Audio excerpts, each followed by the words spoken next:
John Elliott was caught during the To Catch a Predator sting of Bowling Green, Kentucky. He was 39 years old at the time and believed that he was talking to a 12-year-old girl. Over the course of this video, I'll be going over the chat that occurred between John and the perverted Justice Decoy, his interview with Chris Hansen, and the police interrogation that followed. The purpose of this video is to bring awareness to a very serious problem in society, but to do so in an entertaining manner. Please be warned, the content of this video is verbally graphic. Viewer discretion is highly advised. The people involved in catching John were working alongside law enforcement for a sting operation. I don't believe it needs to be said, but please do not take it upon yourself to contact anyone depicted in this segment, or to try perform in your own way any sort of vigilante operation. By this point, as you've likely heard me say a few times before, to keep the video as family friendly as possible, I'll be summarizing my original work for the chat log section of this video. If you're interested in watching that piece in its entirety, jump across the Patreon for access to this video and more. The support over there is always greatly appreciated. With that out of the way, I've dilly-dallied for long enough, so let's dive right in. And well, before I have the chance to even get started, what do we have here? Quite the interesting screen name you have there, Mr. Predator. The Bald Beaver Hunter. Whatever could this mean? Does this man head out into the wilderness in the dark of night, looking for some hairless beavers? I truly hope not. Leave the bald beavers alone, John. Their hairless hides have more than enough to worry about, staying warm through the winter and all. All jokes aside, the man has me squirming in my chair at the rather disturbing nature of his name, and not a word has been spoken yet. A feat only a few other predators have managed to accomplish. On the first page, the 39-year-old man learns that he speaks with a 12-year-old child. Not battering an eye at this detail, chat pushes forward in a playful manner. John saying, "What are you up to on a Friday night, girl?" As chat moves forward through the pleasantries, the decoy would like to know what sort of hobbies this man has, and he has a few, but breathing a fog of mystique around who he is, like some sort of foul-scented, pungent wizard. One of these hobbies, he claims, is a secret that could be offensive to some people. My, whatever could it be, John? Not giving us any more clues as to what this enigmatic hobby could be, the man begins his delve into uncomfortable depths by calling the decoy cute, and, due to her screen name, Dreaming of Fairies, he would like to know if she dreams about anything other than fairies. If one could see my eyebrow, it's twitching, stammering, ready to raise at any moment, like a race car all warmed up and waiting for the flag to drop. He learns that she also dreams of Harry Potter, an answer that I imagine disappoints his predatory mind. He then decides to move conversation away from fantastical topics and asks about more pressing matters, like whether she has her own computer in her room, away from her parents. The conversation stutters around surface-level banter for a little, until the man decides to tell the child what it is he dreams of. He's utilizing her own words and ideas of dreaming, building rapport and relatability. He pollutes her innocent garden with nonsense and sexual intent, telling her that it's girls he dreams of. The Bald Beaver Hunter, in my opinion, is absolutely a seasoned master of his hunting craft. Relatability, vulnerability, and comfort-building dialogue, all tools in his hunter's pack. After a bit of chatter about all the different sorts of girls John dreams about, we finally get the answer that I know has been burning through all of our minds. Whatever could John's secret hobby be? So what stuff you like to do besides talk on here? Take pictures of myself with my digital camera, or watch movies. Oh, way cool. You got pics? Yes, but I can't show you some of them. Why not? Well, nude shots, you know. That's my other hobby, you can say. That's why I didn't want to say. Your other hobby is taking pics of yourself nude? Yes, but I'm doing stuff nude, you know. Playing. What you mean playing? Playing with myself. Huh? If you noticed, He attempted to normalize his rather strange hobby of filming himself performing ungodly acts whilst nude by mentioning it in the same sentence as a rather tame hobby, watching movies. It does get me questioning whether he blurs the line between the two sometimes. Who knows what sort of movies he's watching whilst treating his body like an amusement park. I'm gonna guess Rocky. The determination, perseverance, and psychological fortitude of the main character really gets Mr. Beaver Hunter going, hey? But you see, we have a problem here. The decoy is quite confused by what Sir Hunter is talking about, and John clears things up by saying that he does this activity because he doesn't have a girl. I'll let Dave from the past explain how I feel about that. Here's an excerpt from the original video. He claims that he does the taking photos thing because he doesn't have a girl. Ah yes, John, of course. We all understand now. You should have prefaced this whole thing with the fact that you don't have a girlfriend. It would have made this situation a whole lot more understandable. I am of course joking. I have no clue how not having a girl results in this sort of behaviour.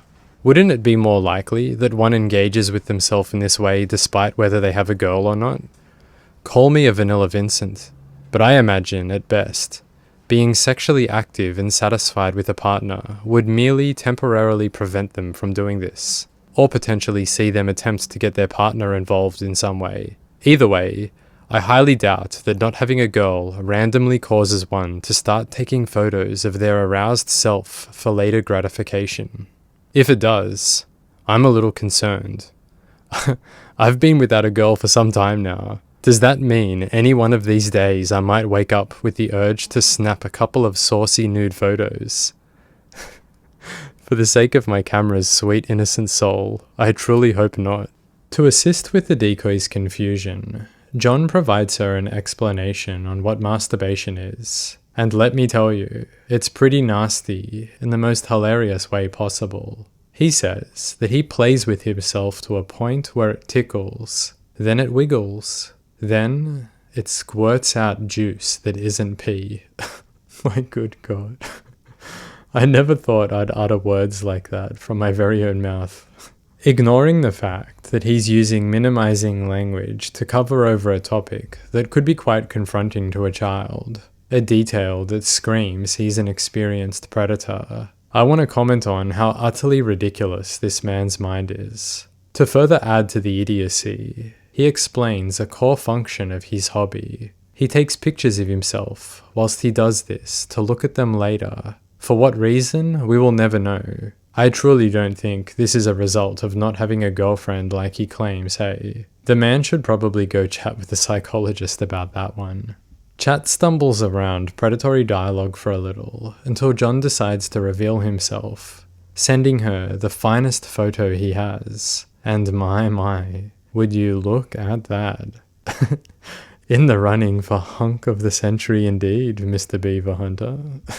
He follows up that blistering image of hunkiness with a screenshot from a homemade video of his, which he's rather proud of. He's sitting on the bathtub, you see, and I'll let you connect the dots regarding what else is occurring in that one. Things continue to devolve into madness as he sends her photos of, using his words, the juice that makes babies.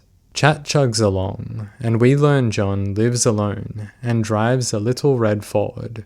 Through more conversation, we get a better understanding of just how little this decoy knows about sex in any fashion. She didn't know what masturbation was, hasn't done anything like that alone or with anyone, and absolutely doesn't think of guys in the nude when asked. Moving along now, I'm going to be skipping over a large portion of the log. I myself find it very interesting, but it can get pretty graphic at times, and a lot of it centers on grooming behaviors that can be easily summarized. He builds bonds, forms trust, presents himself as a relatable character, but one that's in need of company, and he utilizes a range of tactics to position himself as an innocent friend to the child. As I've said a number of times now, the man is a dangerous predator, one who I believe to be highly experienced and incredibly confident with the situation he's found himself in. Within all of this nonsense, there's a comment that got a bit of a giggle out of me. You see, The man had stepped out of the shower and mentioned that he was air drying his body. This prompted a thought for him. He wishes that humans didn't have to wear clothes. I bet you wish that, Sir Beaver. Those predatory eyes would have a field day. Chat stumbles along for the next few days, and throughout the communications, the decoy exposes more and more how immature her mind is. She becomes frustrated at the man at points, when all it seems he wants to do is endlessly talk about horniness and masturbation. He, on the other hand, greets her immature outbursts with predatory intent, and before long, a plan for their meetup is in the early stages of conception.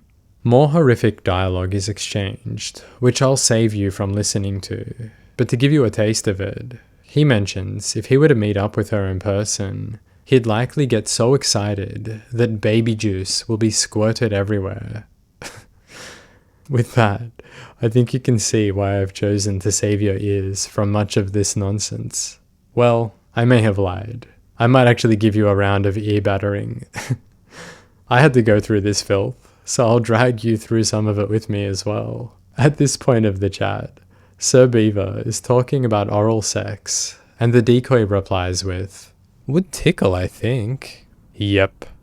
Laugh out loud. For me, it would taste good, and make me squirt laugh out loud. I never done nothing like before. Sounds cool." "You would be in awe. You would be hooked after you have had that done."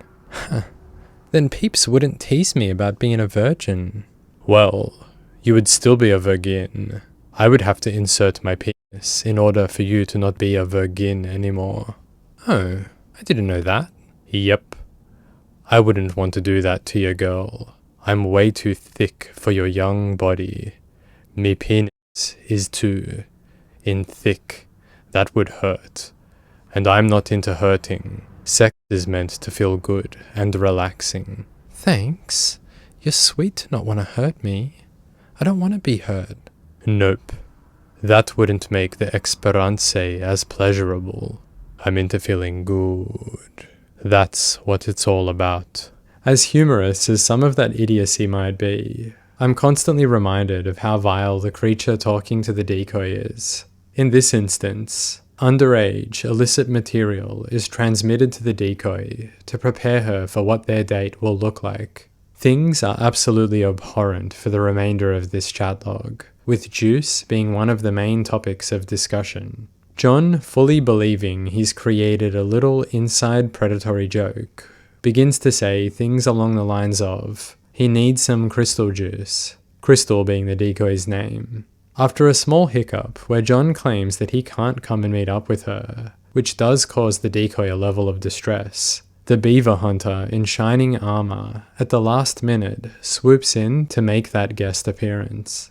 It's at this point in the video I've finished my summary of a rather extensive 3-week chat log, and I'll leave you with my work from the original video. The time is finally upon us. John gets in his car and starts the 3-hour drive to her place. Whilst he's on his way, he receives another phone call from her. And this one, you better believe I found. So let's take a listen. Yeah, hello? Hello. Hey. Where are you? Someplace called Dawson Springs. Where? Yeah? Wait, where are you? Someplace called Dawson Springs. Dawson Springs? Yeah. Dawson Springs? Do you mean Dawson Springs? Okay, yeah. Yeah, that's it. Okay, cool. Alright, well, yay! How far does that make you, do you know? No, I really don't know yet. Okay, I'm so excited. I can't believe you're coming. No. I got to tell you, I am nervous. I'm just nervous as heck. Oh, why are you nervous? I don't know, I just am. I just am. I've never done anything like this. I've never done anything like this. Oh, you're so sweet, though. I'm just really excited that you're coming. I have never done anything like this. I keep thinking to myself, this is crazy, this is crazy, this is crazy. Oh, you're so cute, though. You've likely heard me say this many times before, that just because the scenario on hand is predatory, it doesn't mean the framework of how the predator's thoughts are structured are non-relatable to everyday people. With that in mind, listening to his giddy, nervous voice, I found myself thinking about a time in my life. When I was 19 years old, I had met an 18-year-old girl on MySpace, and through a series of communications, found myself travelling from one state to another to meet her. There was nothing sexual discussed between her and I, but in saying that, I was interested romantically, at least to figure out if there was anything between us when we met up in person. As I drove the long drive across state lines, I found myself having the very same thoughts that our predator here has expressed. I said to myself, "This is crazy. I've never done anything like this before. Is she who she says she is? Will she like me? Will it be awkward or fun? Will I like her?" The questions were cycling through my mind every mile I drove. Fun fact, that person actually turned out to be a phenomenal human, and someone who is still a very close friend of mine to this day. Unfortunately for our predator though, that same connection is not going to be established here. To build onto my moment of reflection, I thought further about the giddy nervousness in his voice. When I was having those very same thoughts, everything was above board. Like I said, nothing sexual had been discussed, and we were around the same age. Just two young people figuring out life. But with John here, he's 39 and she 12. His thought flow, I believe, shows how potentially immature he might be, and dangerous for that matter. He hasn't said he's nervous about the legality of the situation, just that he's worried she won't like him. Therefore, he may be aware what he's doing is wrong, but he doesn't understand why. That has not crossed his mind. His words sound like some sort of overgrown teenager who's heading out to meet someone that makes his heart skip a beat, rather than the actual, horrible reality of the situation. Thus, I think, he's existing in a state where it's just two human beings going to meet up for the first time, and he's experiencing the genuine emotions that surround that. It makes me wonder how emotionally developed, or should I say underdeveloped, this imbecile may be. Anyways, well, are you still excited? Yes, I'm excited, but I'm scared and nervous at the same time. Why? I'm a little scared too, because I don't know if you'll like me or not. I know. That's what I'm afraid of. I think that's why I'm scared. What? That I won't like you? Yeah, I mean, you know. No, that's not true. I'm afraid you won't like me. I've never been popular with the girls. Never been confident with the girls, hey? I wonder if he felt the same way on his wedding day. And you did hear correct. We'll learn later on that this predator is married and lives with his wife. I don't understand why. That's the reason I can't understand why you like me. I'm just flabbergasted. I don't get why people even think like you're good with girls. Like, you're so sweet. I don't know. Well, they never got to know me or anything. Ah, I see. It's the girl's fault for not getting to know him. That's been the problem in his life. It all makes sense now. No, that's their fault.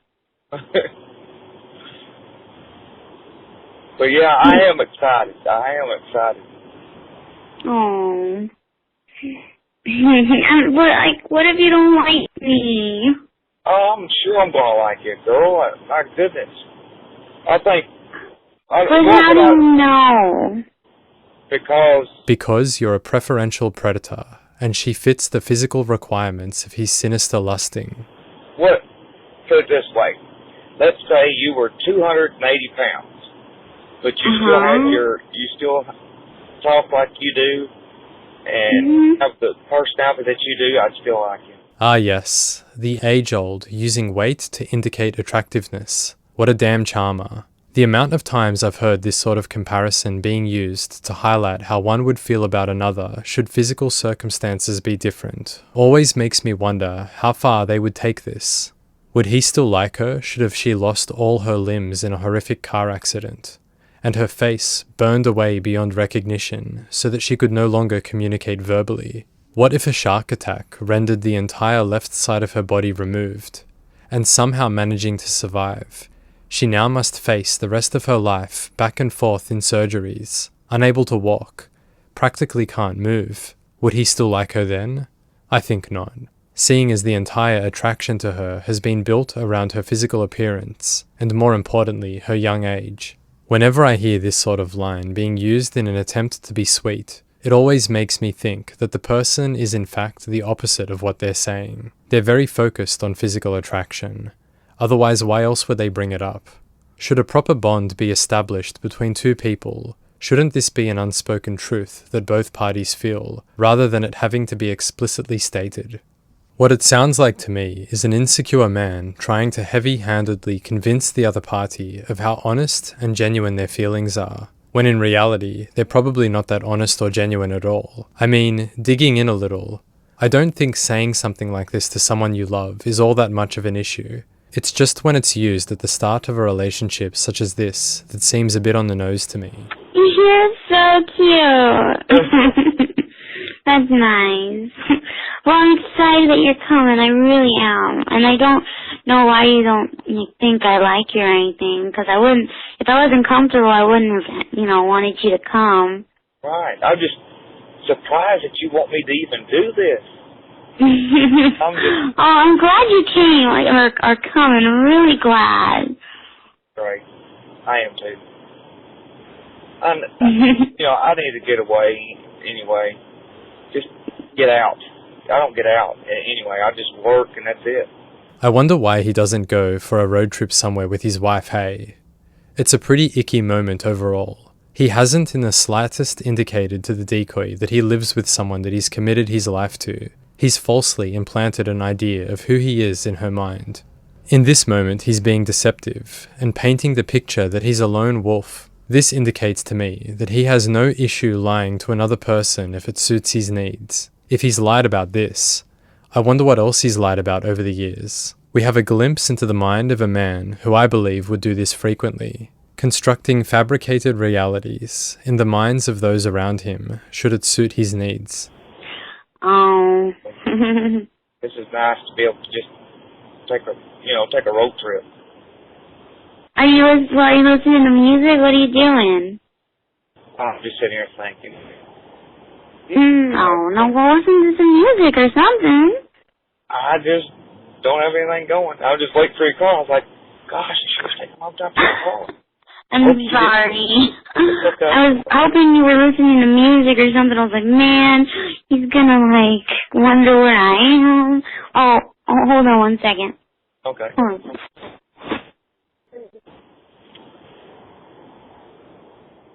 And that's the unceremonious end to that call. Within a short amount of time, our predator arrives at the Sting house and walks into a situation where he is hoping to obtain some of that crystal juice. Unfortunately for him, the only juicing that will be done is Hansen squeezing some sweat beads out of the predator's forehead. Hey, let's check it out. As you've likely heard me say many times before, it's a damn tragedy that we don't have access to the proper unedited footage of this segment.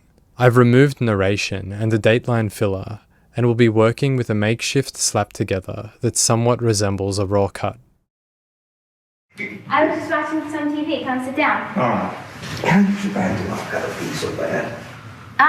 Yeah, it's the first door on the left. It was a long drive, I suppose. That bladder is probably bursting at the seams. Gosh, you're pretty.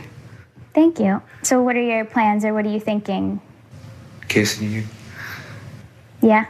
I can't imagine what's running through the decoy's mind in this moment. She's placed in a room with a man who's made his intentions clear. Her brief pause before she acknowledges that he wants to kiss her tells quite the tale. He, on the other hand, is clearly nervous, and I haven't quite decided whether it's because he knows what he's doing is wrong, or if he's genuinely anxious about how things are going to unfold with this girl that he finds pretty. The freeze frame that I've paused it on here shows a man who's gleefully full of nervous joy, and it's a pleasant image until one remembers the conversation that brought him to these feelings. I mean, that was, how we talked on the internet.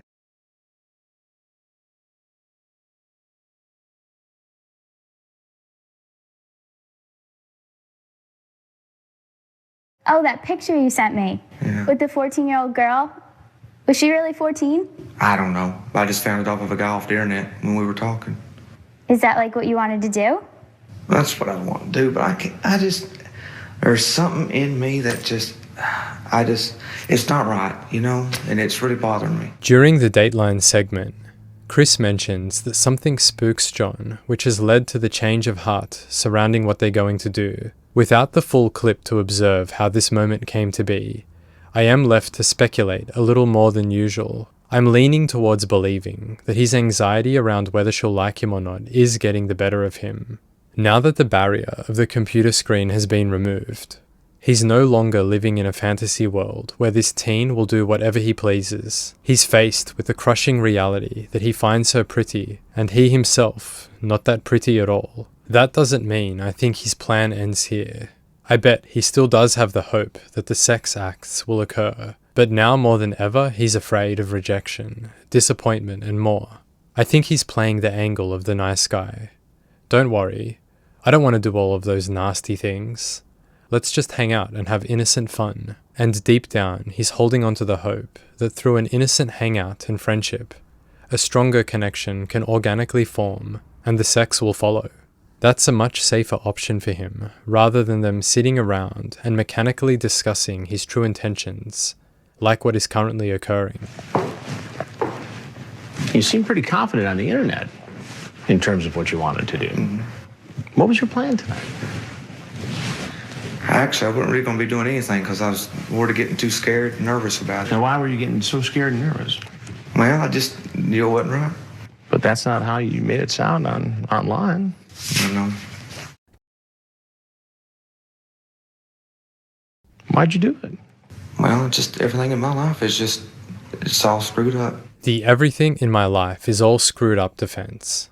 We've seen it more than a few times before, where a predator will claim that they're in this place, both physically and mentally, because things aren't going so well for them. Of course, my first thought is it's just an excuse, an easy way to try and rationalize something that they know many others wouldn't understand. But looking into it a little further, for a thought experiment, I'm going to take what he's saying seriously.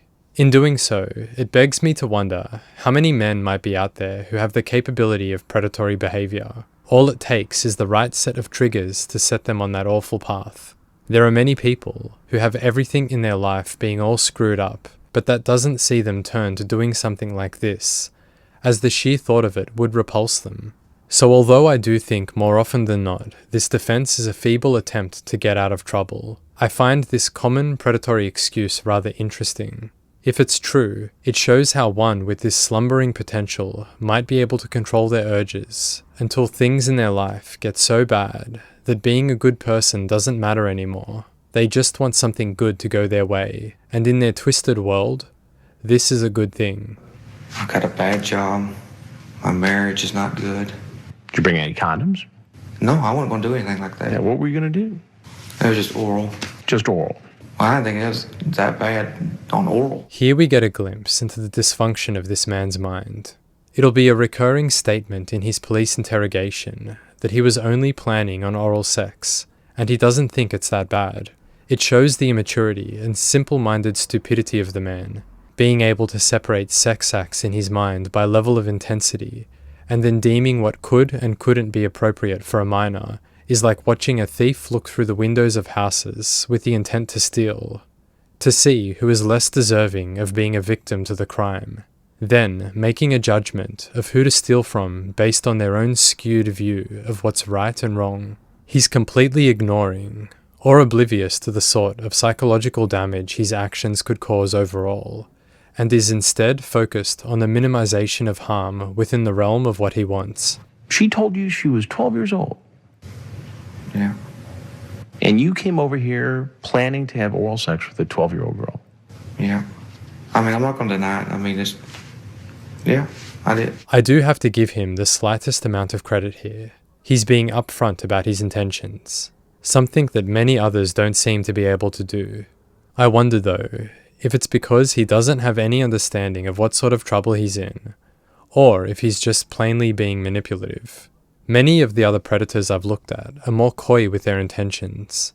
slimy with their lies, because they just don't know who Chris is. Therefore, it's best they keep their intentions behind a smokescreen to minimize what sort of repercussions they could face. But is John going against that predatory trend and opening up his intentions in a manipulative manner to try and get Chris to side with him, to say, well, at least he's being honest, I'll cut him some slack? But John here, when I truly break down how he's engaging with Chris, I think he's a little more dopey than most, and a little more, possibly trusting, naive. I think he truly believes he wasn't going to do anything that would be overtly harmful to the minor, and that this interaction with Chris is nothing more than a moment of shame and embarrassment for him. Therefore, he's not too worried about being honest regarding his intentions. You think this is funny? No, It's a big joke. Laughter is quite a common reaction for people when it comes to dealing with situations of high pressure, such as the one our friend John finds himself in. Research suggests that laughing when nervous is the body's way of regulating negative emotions, a defense mechanism against emotions that make one feel uncomfortable. There was a study I was looking into, and it shows that one laughing in a situation when it seems inappropriate for them to do so is a way to indicate to those around them that whatever is making them laugh, it's not a threat in any way, it's not a big deal, and it deflects attention away from the fact that they might be experiencing vulnerability and intensity. The study also suggests that laughter works to trick one's own brain into relaxing, thus reducing fear, stress, and anxiety.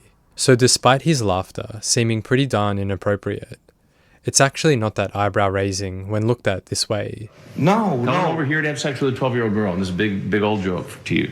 No.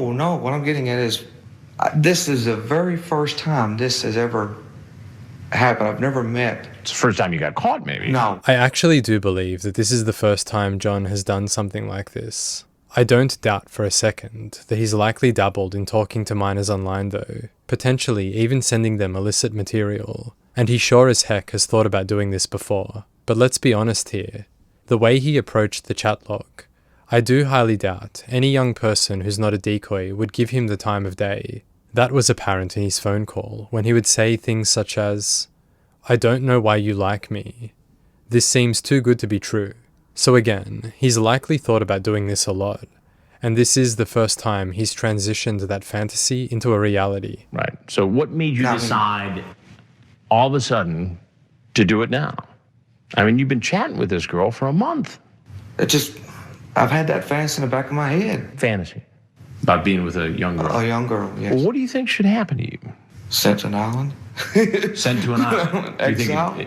Exile on an island. Alright, now this one I can't rationalize away as a nervous reaction. He's actively making jokes, and for the most part, really seems as though this is not something that he's taking too seriously. It's at this point, I believe, that John thinks he's in no real trouble at all. Alongside that, the scenario is quite bizarre. He's entered an unknown house to meet a child, and all of a sudden, a well-dressed man sits down and begins questioning him in a direct fashion. The nature of what is occurring is quite strange. The reason being, this scenario has been set up to procure ratings for a television program. For anyone who's worked on a reality TV show, you would know that what is considered reality becomes heavily warped under the watchful eye of the cameras. What normally would be a common interaction between humans will often become mechanical, inorganic, and structured. This is what John is feeling. He's not seen the Dateline program before, and probably would have never guessed this is what's going on. But he's felt that unnatural shift from regular, unobserved existence to structured film set, and his brain doesn't know what to do with that. Yet despite these oddities, he feels safe. Safe that Chris isn't a thug that's going to beat him up, or a cop that's going to arrest him. And he laughs, jokes, and comments on these oddities that are occurring around him, as his subconscious picks up that shift in atmosphere. You still think this is all No, funny? I don't know why you're asking you're- me you're- stuff like this. I mean, Well, why do you think I'm curious about all this?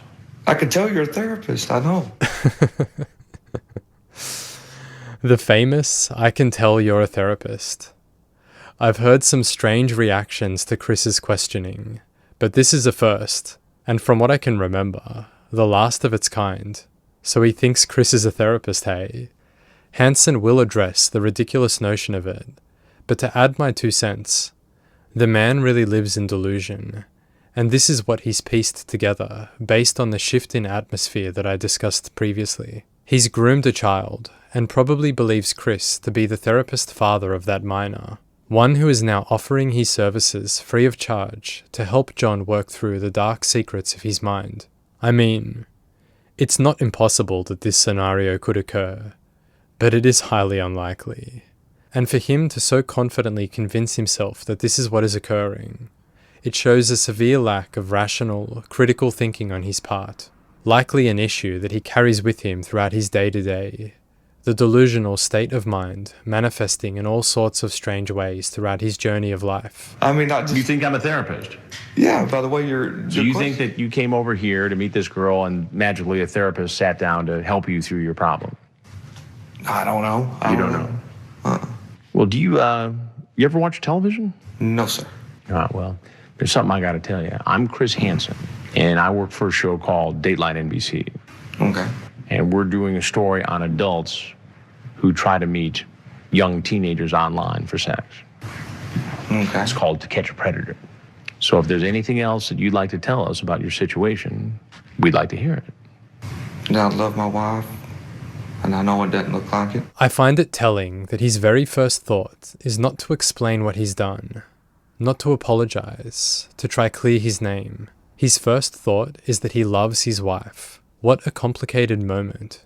He probably does love his wife, but more so how a young, immature child loves a parent.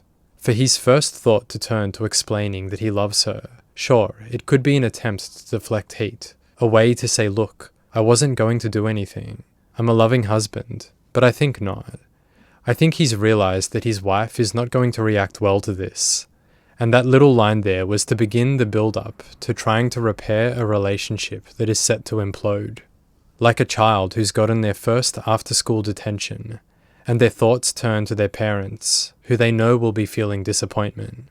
I need to see a psychiatrist because of the way everything's going with my life. He wraps the proclamation of love up with the statement that he needs to see a psychiatrist. Potentially victim mentality, a deflection of blame, the shifting of responsibility from himself to circumstances outside of his control. But most of all, I think he's probably thought about seeking psychological help a number of times regarding his dark thoughts. On some level, he knows that his mind is not operating in a healthy manner, thus why he was so quick to jump at the possibility that Chris was a therapist. It was a projection of what he believes he needs onto an unlikely scenario, in the hope that this could be a roundabout positive step in the direction of him acquiring the help that he knows he needs. This brought up a lot of thoughts for me, so strap in, the tangent might get long. Thinking about the possibility that he may be aware he needs help made me toy around with some ideas surrounding how this help can be administered, how people experience strong urges that can disrupt their daily lives, and how those urges can be controlled, or even nullified. Many men out there experience strong urges to have sex, and I'm not talking about predatory scenarios. The drive to have sex is an age-old reality that has existed within people from all over the world. Men will act on these urges in different ways. Some might try to find ways to engage with the people they would like to be intimate with. Some may spend money to bypass the process of courting. Some may ignore them and get on with life. And others, hopefully the minority, will horribly act on them inappropriately.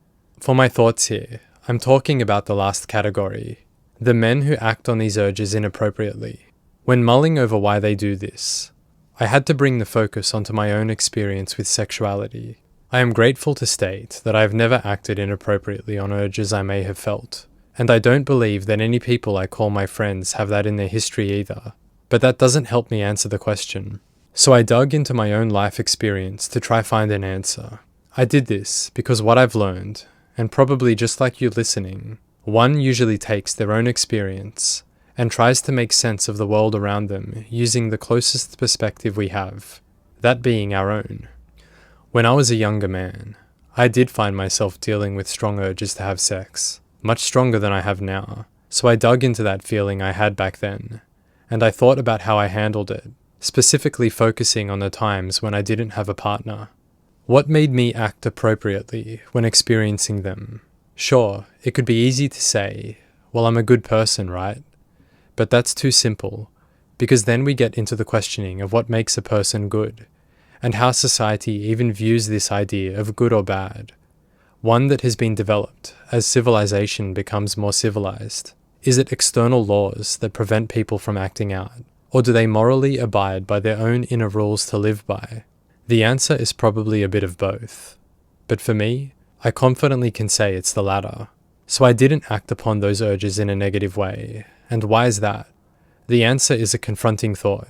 It's because they never got to the point where I felt I needed to do something about them. They never overpowered my own inner sense of morality. They may have been strong, yes, but at each and every point, rational thought and inner guidance was able to take control so that acting inappropriately never became a considered option.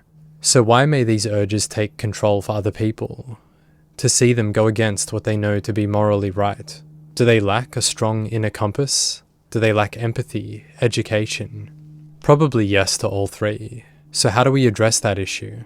Again, to answer it, I had to look over my life at the times where I'd experienced these urges the strongest, and what caused them. And in doing so, I could logically push the thought experiment and say, well, maybe these factors that cause the urges within me to be so strong, maybe they exist within others, and maybe those factors are heightened for those people. If I am to be honest with myself, I found myself craving sex the most at times when I was most mentally fragile. Insecurity, mental instability, and depression running rampant in my mind throughout my existence at those times. My life absent of meaningful activity and friendship, and everything blending into a grey void of nothingness that left me feeling a dull despair. It's in these times that I craved physical intimacy the most, and the urges to have sex were accentuated. Reflecting back on that part of my life, it's like my mind was trying to fill the void within me with something that felt good and provided not only a physical distraction from the sadness, but also purpose. If I did that thing, then I'm worth something to somebody. I'm doing something that for that moment involved me and another human, and I mean something to someone. Even if that meaning was little, it was better than feeling like I was worth nothing. Back then, I had turned to watching pornography on a regular basis, and as I did this, I found that it helped, but only for a split second. Whatever void it filled, it quickly emptied tenfold as the moment wore off, and I found myself feeling worse than before. I've heard people talking about normalizing AI-generated imagery of pornography related to minors, or to watch animations, cartoons, and so forth, so that it helps prevent these urges in men attracted to minors from acting on them. With my experience of how I engaged with pornographic material, I find the idea to be downright dangerous, ridiculous, and irresponsible. I believe it may assist with alleviating the urge for the minute, but it'll come back, stronger than before. Back then, the more I would watch, the more I found myself wanting to watch more, the more intense material I would seek out, and the more I engaged with that side of my mind, the more I craved to do it in real life. But what's the real problem here? Early stages of porn addiction, it sounds like. But what causes that? What drives it? People don't turn to substance, pornography, or addictive bad behaviors for no reason. There has to be a deeper answer. If I think about my life now, I no longer watch anything like that. My negative view on porn and how damaging it can be to the mind can be a tangent for another day, but I got myself out of that rut, and I did so in a carefully planned and executed way. I've had to fill my life with meaning, and to this day I actively choose to have it that way. That's what got me out of the hole, and it's what keeps me out of it. Since then, there has been gaps where I haven't shared intimate space with another person for years at a time. By not watching pornographic content through those periods of no sex, I got on with my life, and the urges to have sex never became strong or overbearing. I'm not saying that my experience here would reflect the way others engage with their sexuality, and I am aware everyone is different in one way or another, but what I'm saying is that in my experience, fueling that fire I don't believe to be a good idea. I speculate, one who cannot control urges, be them sexual, aggression, addiction and more, There is something causing that inability to control, be it a pit of despair like in my case, or many other reasons. Instead of giving these people material to consume which fans the flame, I believe a healthier option would be to address the deep pit of negativity with which these urges have the ability to crawl out of. I ask again, how come these urges can be controlled by some men and not others? The issue is not their attraction or who they're attracted to. It's something else. Why do some men sexually assault when others don't? Everyone, at some point in their life, has an urge to do something wrong. I'm not even talking predatory here, but something wrong. To steal an item they want. To punch someone in the face they don't like. But they control these urges. How many men crave physical intimacy with another, yet they handle it? They don't become incels or predators. They just get on with their life and keep it together. The issue is not the urge. It's why the individual is unable to control the urge. So often I hear about predators in scenarios like this one, and because this is at the forefront of what little the media report on the issue, it's easy to think that all who suffer from attraction to minors are vile. But I imagine there's many out there who don't act on that impulse. They keep that horrible secret buried deep in their minds, and they take it to their grave. That brings me back to John here, and how he thinks he needs therapy. Well, I agree. He probably does. His life, from what I can tell, is likely empty and hollow, accumulating to a point where he's prowling around online for minors to make him feel special. It's unfortunate that he recognizes this about himself, and instead of seeking out that treatment for self-resolution, he sought out the harm of a minor instead. All right. Well, why don't you go ahead and I hope you get that help. And that's not quite John Elliott just yet, hey? We have quite the police interrogation on hand, and you know I intend to run through it. Let's head over to the station and see what he has to say to our good friend, Detective Reed. The first part of this is your standard police protocol. They read him his rights and prep him for a lovely conversation with their finest detective. Had an interesting night, haven't you? Yeah, To really. say the least. Is it John? Mm-hmm. Elliott? Mhm. What's your full name, John? John Wesley. John Wesley Elliott. And you're 39? 39. As of this year. I want to talk to you. I want to hear your side of the story.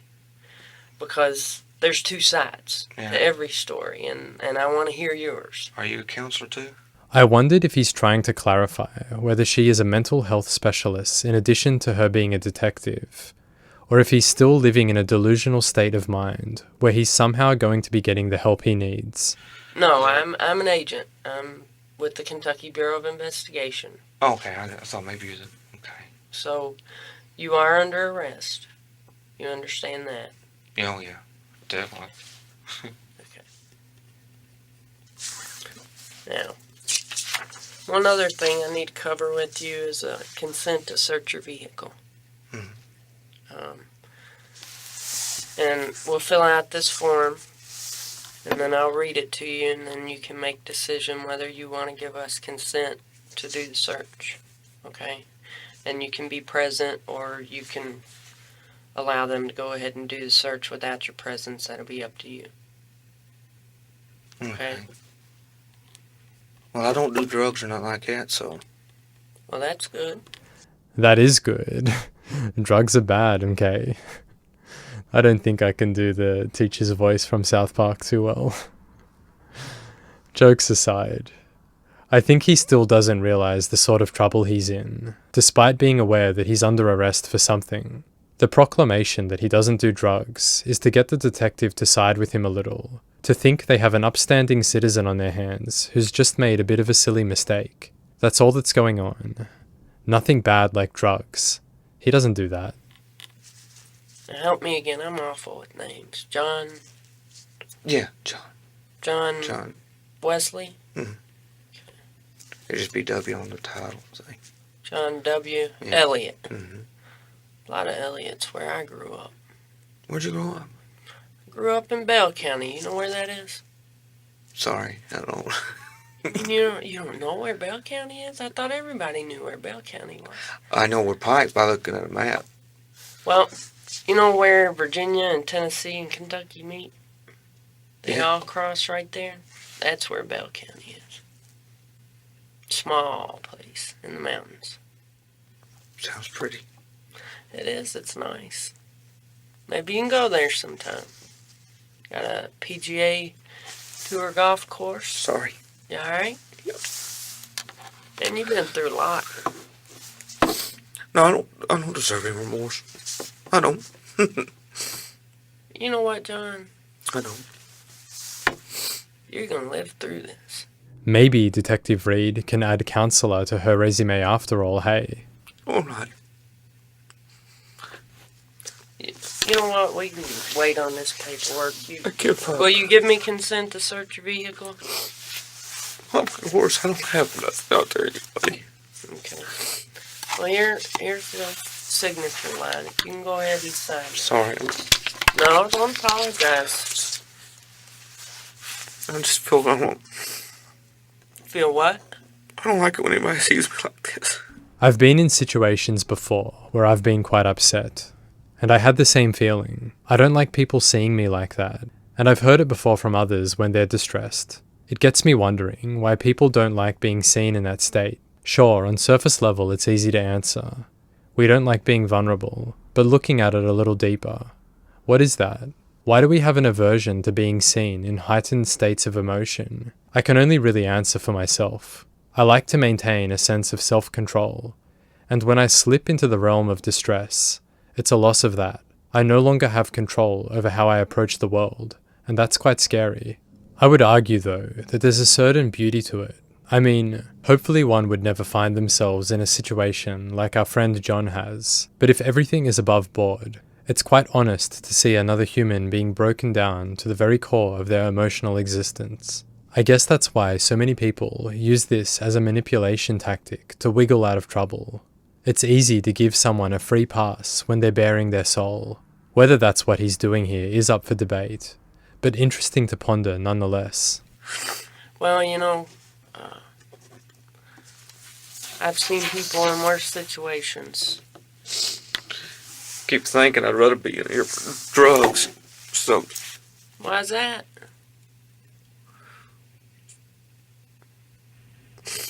You ashamed of yourself? oh yeah, that's obvious, but Thinking about what your wife's gonna say when you get home? Or when she finds out? It's gonna be a hard conversation, but you know what? You can practice telling me the truth. Great angle by the detective. Her job is to get the man to talk, and by leveling with him, giving him the option to practice an upcoming difficult conversation on her is quite the sneaky little way to extract info. That way, whenever you talk to her, you've already run it by me. appreciate you taking time.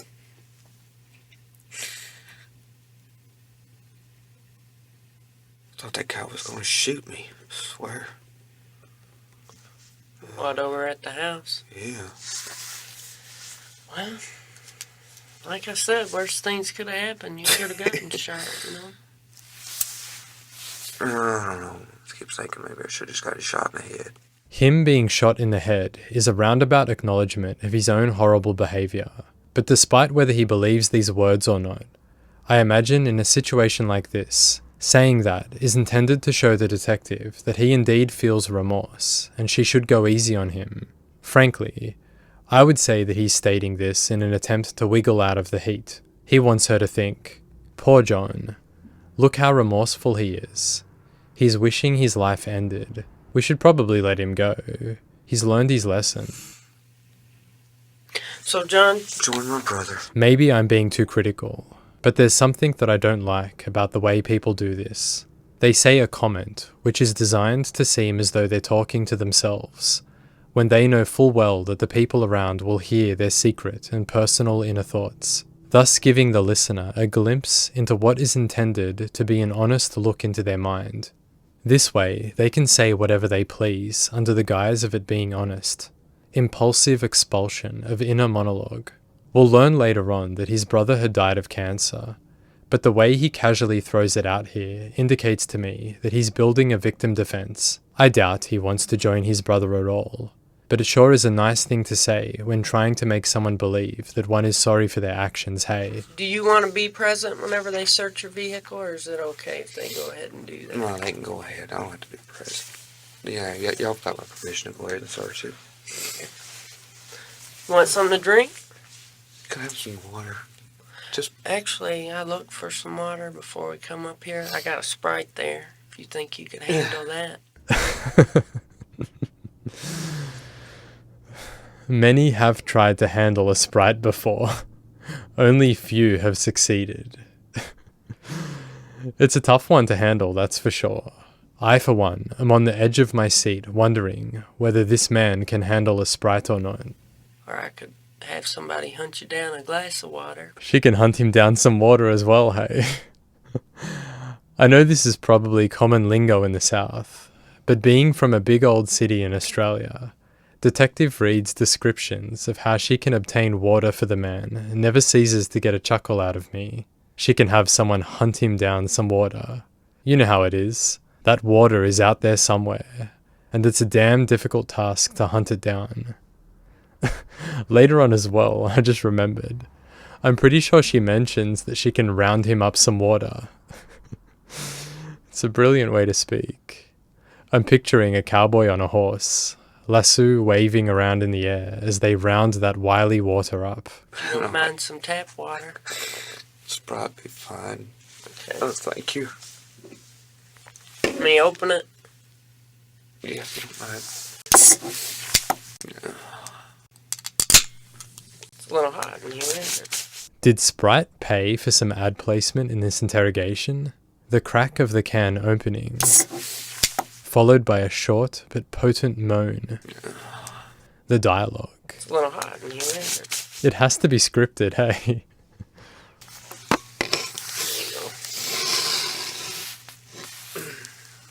Everybody, it's confirmed. The man can handle a Sprite. It's hate for anybody seeing me like this. Well, John, it's just me and you in here. Oh, I don't want anybody seeing me like this. I don't even like my wife seeing me like this.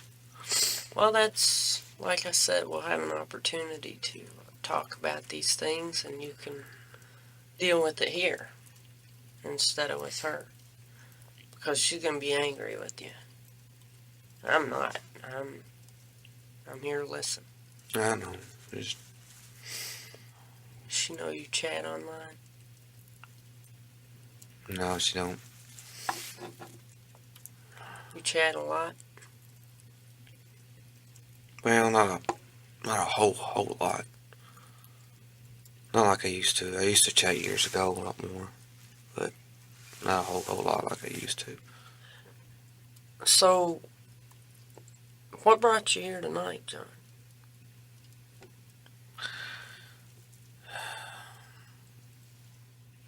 I don't know how to explain it. I wish I'd...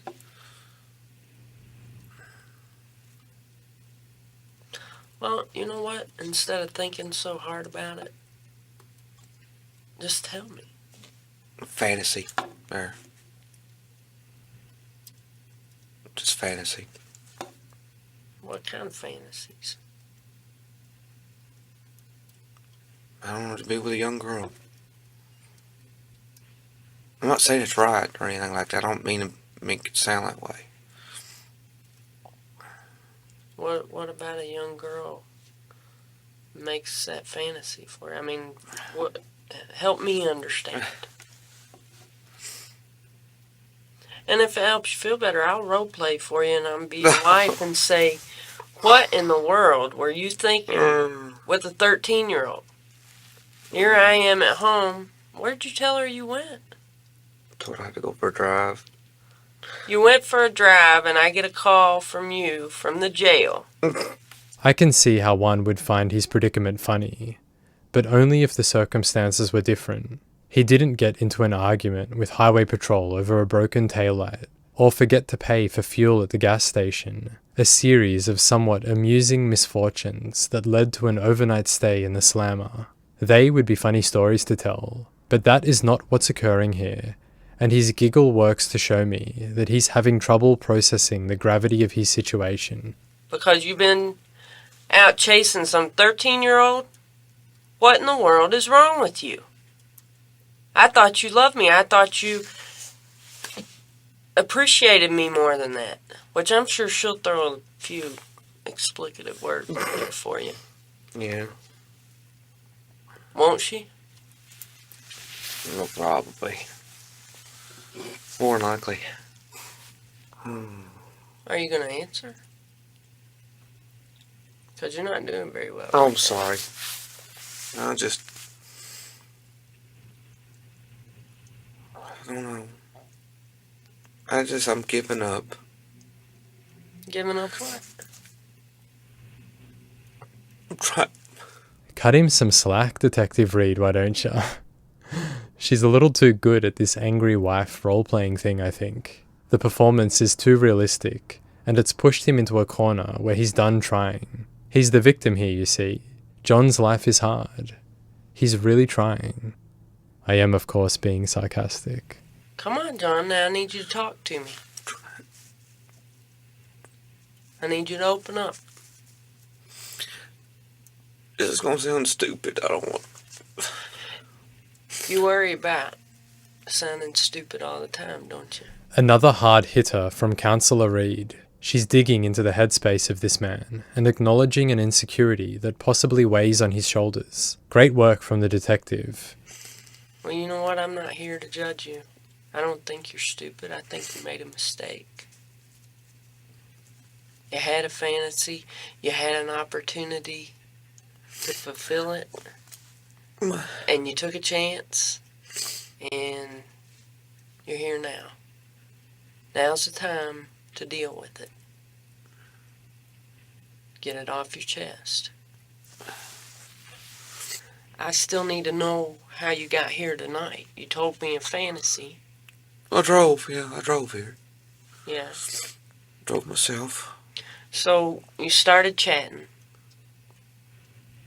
What was the screen name you used? If the good detective hasn't read his chat log yet, she's in for quite the treat with this name reveal, hey?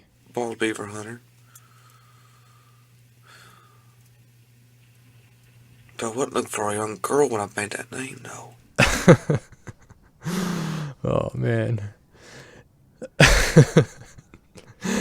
Even if he wasn't, it does not look good at all. That's a pretty horrible screen name, and my word, to be in his situation with that name. I'll say it again. If it wasn't his intentions to go looking for a young girl, that's one pretty nasty coincidence. No? No, I promised not that time. I mean, I've had that fantasy, but I wasn't looking for a young girl at that time. So, When she showed up in the room,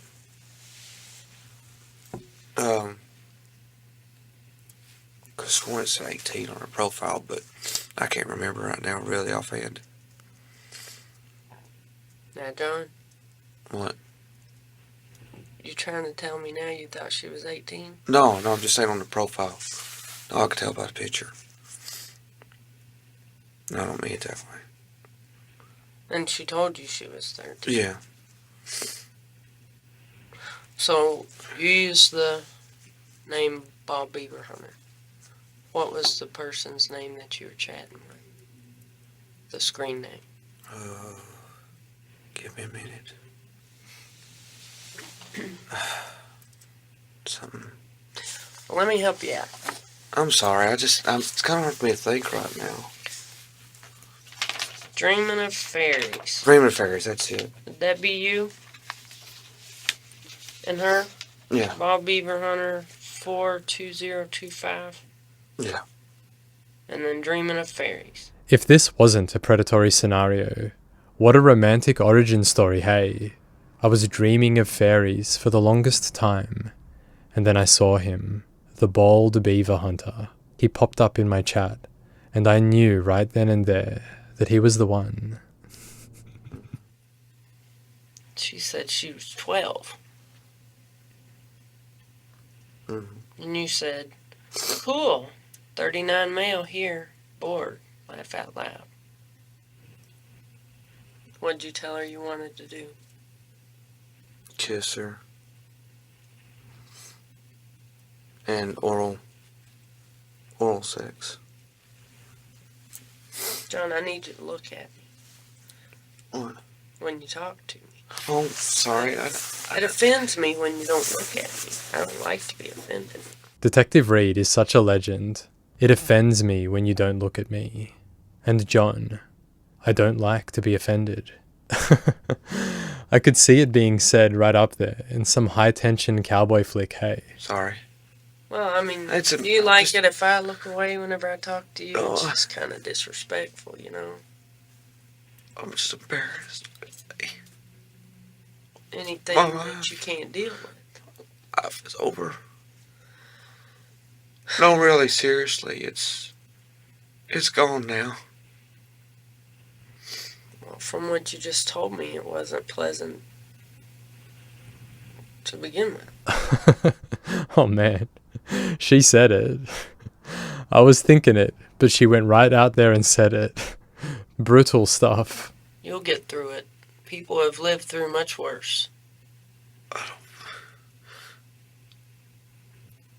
I wish you was a counselor. Because I know you don't want to hear all this junk. I don't think a counselor would be too thrilled to hear it either, hey. Well, you know, I'd like to hear about these chats. Because with you having this fantasy, I can't help but believe that this isn't the first person you've been in contact with. No, I'm serious. It is. No, I'm being serious. I'm serious.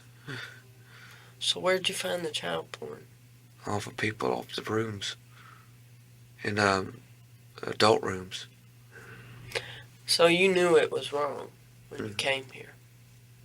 You knew it was not a good choice Yes, to ma'am. attempt to have sex with a 12-year-old. Yes. Did you consider that before you left the house? But you came anyway. Because this fantasy just took over and... Because I noticed you were a little nervous. I guess just being there, thinking, wow, Okay, I'm but- going to get to live out this fantasy that I had. Yeah. So what was it about it? The fantasy. Tell me about the fantasy. What was it? There's 2 points I'd like to bring up here. First, what she is asking him to describe is quite difficult. He's already claimed that he's had a fantasy of meeting up with a young girl and to do these sex acts. That alone says a lot, but she wants more details so that they can be used against him in court. Those details, I imagine, would not be so simple for one to uncover. I mean, think of it like this. How often are you asked to explain something further that you've already explained? For the example, if one asked you, what's your favorite food, and you answer tacos, then you're asked why. You say, because it reminds me of my mother's cooking. And then again, you're asked what about it reminds you of that. Following this line of questioning, very quickly it could get difficult to answer. Another example, what was your motivation to go to a party one night? Well, I wanted to be around friends. But what specifically are the details of that motivation? One would have to get into how they feel about their friends, how they interact with them. What's going on in their life at the time that saw them attend this party over doing another activity? It's not impossible to break things down like this, but it does require the individual to look into their own actions a layer beyond the surface, something that people are not asked to do too often. So here, he's asked to describe his fantasy. What drives it? What could the answer be? Does he want to feel young again? Is he trying to live out some scenario that he didn't do when he was that age? Does he get sadistic pleasure out of the psychological power dynamic in a situation like this? And whatever the answer may be, what are the further details that drive that answer? This now leads me to the second point. I think John is a simple man, which in itself is not a bad thing. Some people don't think deeply about motivations behind actions. They don't analyze scenarios in depth, and they exist within themselves in a way that sees them engage with the world whilst not questioning too much about how that engagement plays out. I don't think he would have ever thought about his own actions in such a way before. He likes younger girls because he likes them.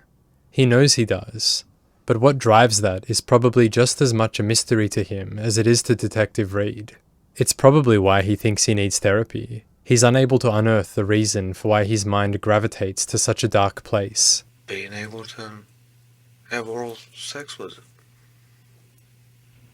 a girl. Oral sex? Now, when you get online and chat, how did you prefer to do it? And like how, I mean... Well, whenever I was reading through your chat, you like to be nude, I take it. Was your wife home? Or... No, she'd be like downstairs or on her computer. We got 2 computers. Okay. I find it hard to believe that he'd talk for hours on end, butt naked upstairs on a computer, masturbating, webcam chatting, and sending lewd photos of himself. And his wife never stumbled upon this once. How does that happen? I learned information that his wife passed away shortly after he was incarcerated, and I am wondering if she was terminally ill, downstairs, locked to her bed, which gave John the freedom to do whatever he pleases without her snooping around. That right there, if it's the case, opens up the conversation to a whole rabbit hole of thought. Is chatting online, lost to the fantasy of a younger person liking him, his way to escape from a difficult reality, to distract himself from the crushing weight that his wife is dying, and at least here online, he can exist in a world where his predatory mind soothes itself under the guise that everything is right between he and someone else out there in the world. So, were you the only one with access to the computer? Mm-hmm. And it was upstairs? Mm-hmm. Okay. So is it password protected or something? I mean, Mm-hmm. I'd hate to think your wife would get on there Yeah, it is. and Yeah. fighting that child pornography. I'd have a seizure if I found child pornography on my computer at home. Mm-hmm.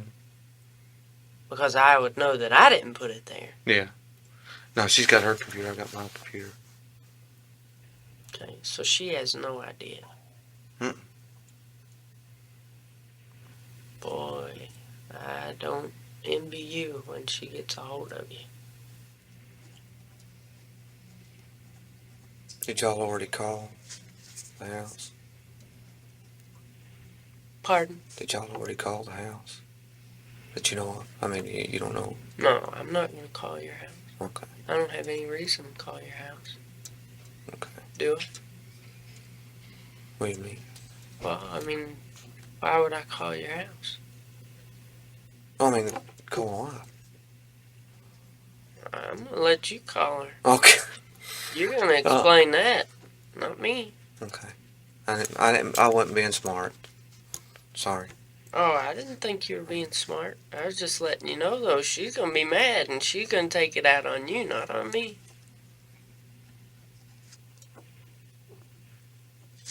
I'm really trying to be difficult.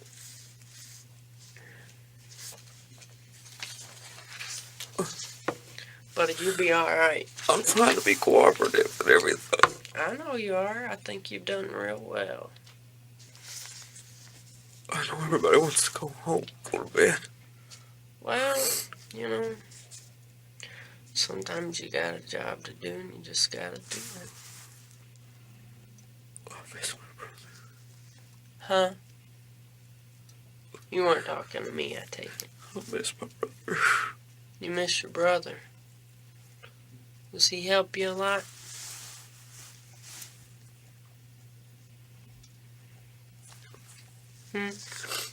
That dude. Oh, He died? cancer. Can I tell you something? Sure, I told you. I'm always listening. I'm all ears. It should be me 6 feet under, not him. I mean that. Buddy, you be alright. No, I mean, he was so much of a better person. I do tend to lean towards not taking anything these guys say as anything more than attempts to get out of trouble. But if I'm to take what he's saying seriously for a moment, He's claiming that he misses his brother and wishes he had died instead of him. Trauma from the loss of someone that one loves is one of the most intense things a human can experience. It can do some serious damage to a person's mental well-being. Some people it destroys, whilst others it springboards them into becoming stronger. But either way, the experience overall is not pleasant in the slightest. There's a chance that his brother kept him grounded, kept him feeling happy, content and safe. These predatory urges I don't believe to be a result of that loss, but his inability to control them and to give into that side of his mind when the going got tough. I wouldn't be surprised to learn that had his brother been around to keep him stable, he may have never entered into this situation. You know what? You're a good person. No, I'm not. Why not? I just... What's eating you up? Something just really got you. wish I had a great place. I know you're not a counselor, but that's what I want to say, you know? Well, you know, sometimes you gotta say it out loud. Let's see. I just hate my life. I really do. Do you go to a counselor? No. You gonna start? Oh, yeah.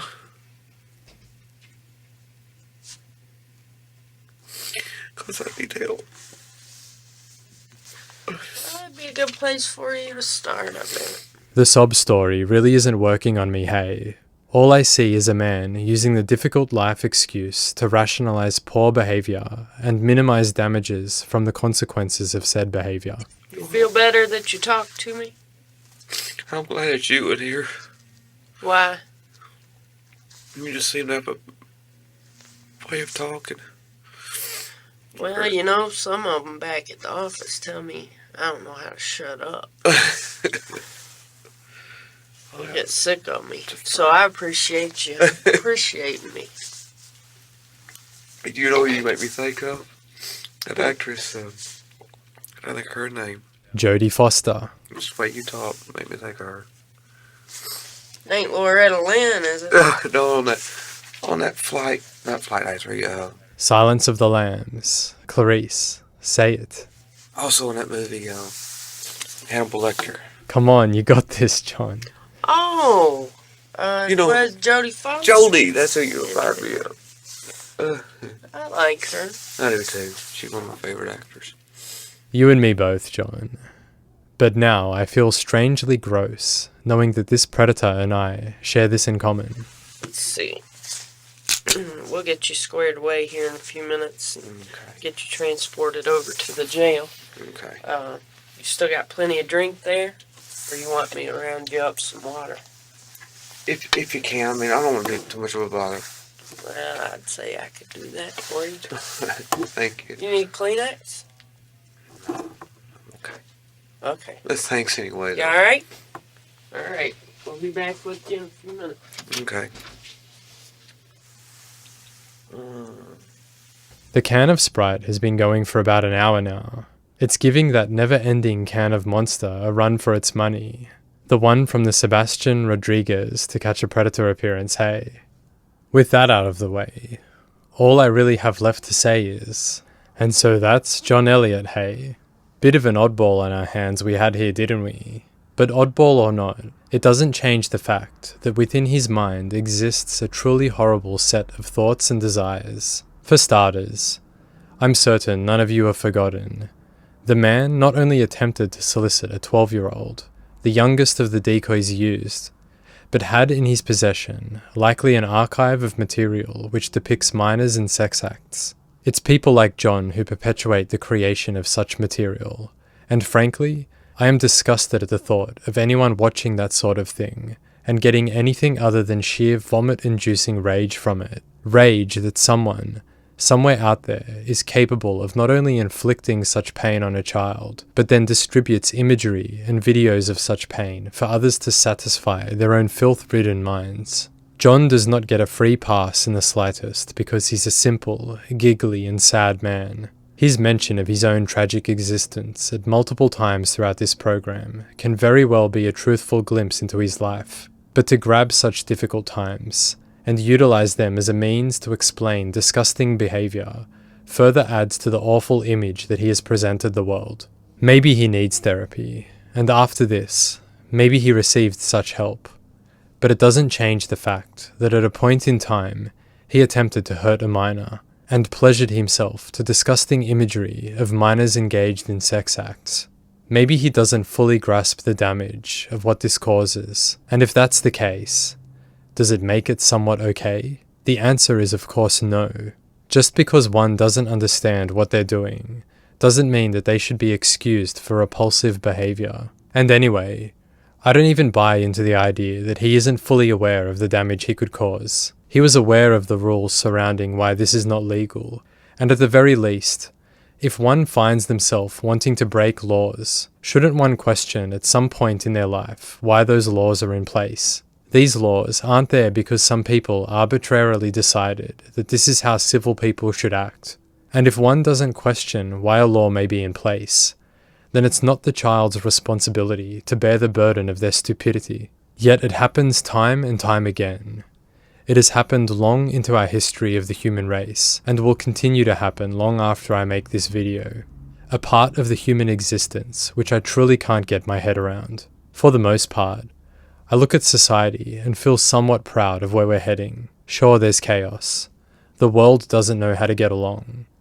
We hurt each other, argue, fight, cheat and deceive. There's war, poverty, famine, and I'm not for a second glossing over those facts. But there's also art, kindness, technological progress, connection, and beautiful companionship. It's a never-ending battle between peace and agony that wages each and every day as every human enters this world and begins to formulate their own opinions on how a good person should behave. But in the corner of the chaos of this fight exists this pocket of absolute evil, an evil that John found himself at the door of and asking to be let in. Many people criticize Dateline for their work on this program, and I myself receive criticism saying that I shouldn't glorify it. But hell, even if it was only for ratings and money, they shed light on a disturbing reality that many people are often oblivious to or shielded from. Reality TV quite often takes advantage of stupid people, desperate people. It dramatizes and sensationalizes. But at least here, there's some good in what it was working towards. The volunteers who worked at Perverted Justice long before To Catch a Predator was a thing. Did they do this work because they knew Dateline were coming one day? Did they do it for glory or bragging rights? I really don't think so. They have their own reasons, and are the driving force behind how this show caught the men that they did. But I am getting off track with those thoughts, and I'll bring it back to John here. Although I did go back and forth on whether he was a steamrolling monster just looking to acquire sex no matter what, or a lonely, sad man hoping to connect emotionally and sexually with someone that made him feel alive, I did land on the side of the argument more to the latter, which leads me to these thoughts. This is a major problem with our society. We unfortunately are riddled with idiots, and people who don't know wrong from right. I am subject to this as well in some respects. I learn of new things all the time, and if I had to count the times where I've looked back on things that I've done, only to realize I was in the wrong, well, let's just say I'd probably end that self-reflection in the fetal position, crying about my many mistakes. As I said, the problem here is that our world is full of all sorts of idiots. And then you get someone like John, a man who has zero understanding of what sort of harm he can do to a child. He only sees the joyous feeling he gets when conversing with her, the giddy excitement of a teenager locked in a man's body. He can't see what he's doing is wrong, even though he knows it's wrong. The world needs to be set up better to educate the idiots, especially ones like this. This topic, although may seem like common sense and decency to most, it's more complicated than it seems for others. To give you an example, even though we may not directly be taught that stealing is bad, we all know at some point that we wouldn't want to be stolen from. So we as people understand that it's a bad thing to do, and many of us don't steal. But child abuse, the sexualization of minors, No one talks about why this is wrong, and it's most definitely not a relatable issue for many of the people in the world. Many of us grow, and as healthy-minded people, the idea of sexualizing a minor is a foul stench of a thought that doesn't get the dignity of even existing within our mind. But many of us are just not dealing with attraction to minors. As we grow, we crave an equal in mentality and someone closer to our age. But that brings me back to the original thought, and that the world is rampant with stupidity. And when that boorish stupidity collides with an individual's attraction towards minors, this is the result. A man who can't see what he's doing is wrong. He enjoys sex, thinks it's fun, craves it, and probably is convinced that doing this with a young person, engaging with this fantasy, will be nothing but a pleasant experience for the both of them, despite the world frowning upon it. People need education on this matter from a young age. There has to be some sort of compulsory test people take when leaving high school or something, hey. The Don't Touch Children exam. A big multiple choice alongside a written essay outlining the dangers of what could be caused should this occur. It sounds ridiculous, right? But it's not. Look at the result of not having this. You get the John Elliots of the world, running around giddy with puppy love at the sheer idea that they might be able to experience that sweet romance that they probably never had when they themselves were young. I touched on the fact that after he was incarcerated, serving 5 years in prison, his wife passed away. I spoke about how possibly she was terminally ill at the time of him committing this crime. And if that's the case, John can use that to say, "Poor me, my life sucks. My wife is sick and I don't know what to do." Well, it's not flying with me. How many people out there have had to nurse a loved one through their final leg of life? And they do this with compassion and love. They don't strip down butt naked in front of a computer and then escape reality with ideas of molesting a child. There's no good way to look at this. Even if someone engaged in non-predatory behavior, like in this scenario, and they instead got lost to porn, hookers and strip clubs, what sort of person does that? Go home and look after your loved one. John, at this point in his life, is not a good person. But I fully believe that he believes he is. The goofy, lovable, awkward, shy man who made some mistakes and paid for it. But those mistakes, John, were of the most terrible kind. There's a line where mistakes go from being understandable due to circumstance and downright abhorrent, layered in filth and existing in a swamp of the mind where the stench is so foul it could make one's eyeballs turn inside out. That's what John exists in, at this point in time anyway. This doesn't happen to a man overnight. This was years and years in the making, and it bothers me to no end that instead of seeking the counseling that he knew he so desperately needed, he chose to instead lean into the madness of it. Sheriff's office, hands up! Hands up!